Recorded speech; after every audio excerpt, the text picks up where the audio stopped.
আল্লাহ রাব্বুল আলামিন কোরআন আল কারীমের মধ্যে ঘোষণা দিয়েছেন এই রাত হচ্ছে হাজার মাসের চাইতে উত্তম। আসলে কি কারণে এই রাতটা হাজার মাসের চাইতে উত্তম সে সম্পর্কে যদি আপনি বলতেন। আলহামদুলিল্লাহ মোহতারাম, আপনি অত্যন্ত দামি প্রশ্ন করেছেন।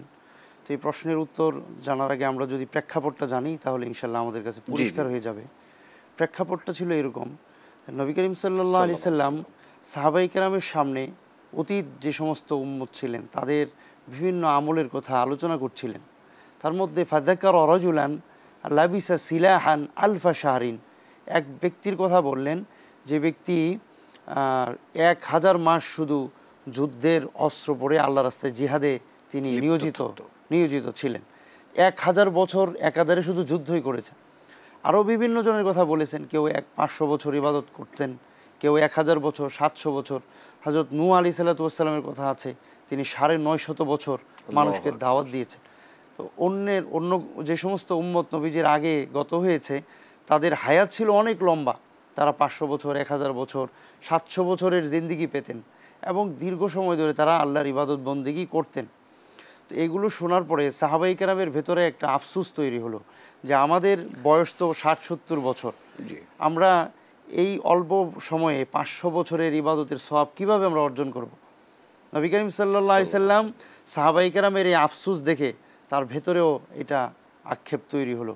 তিনি শুয়ে শুয়ে এটা চিন্তা করছেন যে আল্লাহ, আমার উম্মত, যে উম্মতকে আপনি এত শ্রেষ্ঠত্ব দিয়েছেন, তো তারা কিভাবে এত মর্যাদা অর্জন করবে। তো আল্লাহ তাআলা এরই প্রেক্ষিতে সূরা কদর নাজিল করলেন, যে কদরের মধ্যে এই আয়াতে এই ঘোষণাটা দেওয়া হয়েছে যে আপনাকে আমি একটা রাত দিলাম, যে এক রাতে যদি আপনার উম্মত ইবাদত করে তাহলে আপনার উম্মত 1000 মাস ইবাদত করার সওয়াব পেয়ে যাবে এক রাতেই।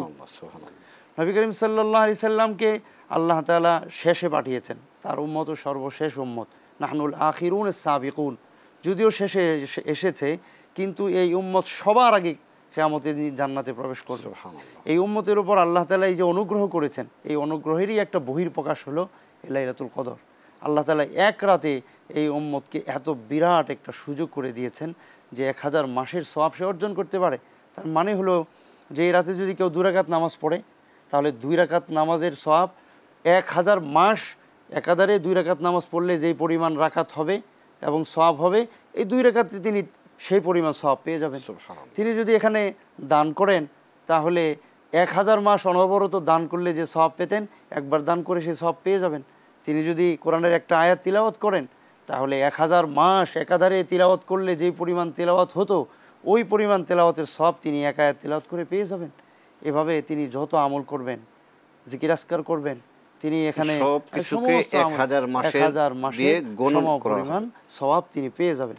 আর এই রাতকে আল্লাহ তাআলা দিয়েছেন হলো আল্লাহর কাছ থেকে চেয়ে নেওয়ার জন্য। সুতরাং এই রাতে কায় মনোবাক্যে মনের মাধুরিমা দিয়ে, মনের আবেগ, নিজের সব কিছুকে বের করে দিয়ে আল্লাহর কাছে চেয়ে নেওয়ার রাত হলো এই রাত। এই জন্য একটা হাদিসে আছে, আম্মা জান হযরত আয়েশা রাদিয়াল্লাহু আনহা নবীজিকে বলছিলেন যে ইয়া রাসূলুল্লাহ, আমি যদি এই রাত পেয়ে যাই তাহলে আমি আল্লাহর কাছে কি চাইব। নবী করিম সাল্লাল্লাহু আলাইহি সাল্লাম তখন একটা দোয়া শিখিয়ে দিয়েছিলেন যে তুমি যদি এই রাত পেয়ে যাও তাহলে তুমি এই দোয়াটা পড়বে, আল্লাহুম্মা ইন্নাকা আফুউন কারীম তুহিব্বুল আফওয়া ফাফু আন্নী, যে আল্লাহ আপনি আফুউন কারীম, আপনি ক্ষমাশীল, আপনি সম্ভ্রান্ত, দয়ালু, উদার, আপনি ক্ষমা করতে পছন্দ করেন, কাজে আমাকেও আপনি ক্ষমা করে দেন। সুতরাং এই রাতে আমরা নিজের মাগফিরাতের জন্য দোয়া করব আর আল্লাহর কাছে মনের সবটুকু বের করে দিয়ে নিজের হীনতা, নিজের তুচ্ছতা, নিজের দাসত্ব আল্লাহর কাছে নিজের অক্ষমতা পেশ করে মহান মহিয়ান রবের সামনে আমরা যত আল্লাহর কাছে চেয়ে নিতে পারবো আল্লাহ তাআলা দেওয়ার জন্য এই রাতকে দিয়েছে। ধন্যবাদ আপনাকে, আপনি খুব সুন্দর করে কথা বলতেছিলেন।